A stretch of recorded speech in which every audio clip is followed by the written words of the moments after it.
Is what you have at Cambridge a lot more personal? It seems to me that there's a great deal of interaction between a faculty member and small groups of students, if not individual students one-on-one.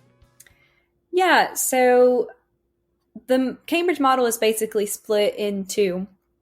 So you have your lectures, which is sort of what you would expect in an American university. I don't think mine were ever bigger than about 70, but I would have 1 to 3 lectures a day. You go in, you sit, the professor there gives you a lecture, you leave. Those are optional, so they don't take attendance or anything like that, but they are helpful to go to. And then your really important teaching all happens in things that are called supervisions.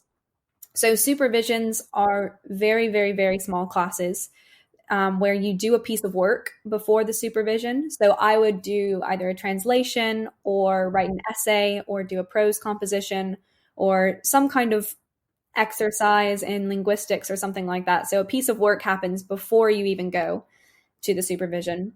And then once you're there, where you're in a group of, I never had a supervision bigger than 4, and most of mine were 1-on-1 or 1-on-2 students.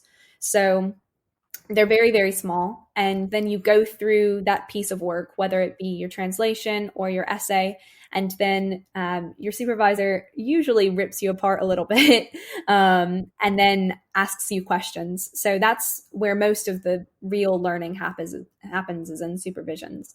And how often are those?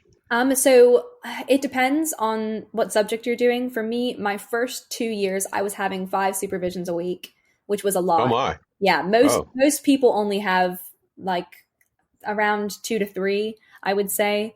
But because I had so much translation work, I would have more than that. The languages tend to have more supervisions just because you would have to do a short translation that would take you like 30 minutes to an hour and then go have a supervision on that. So I would have 5 a week.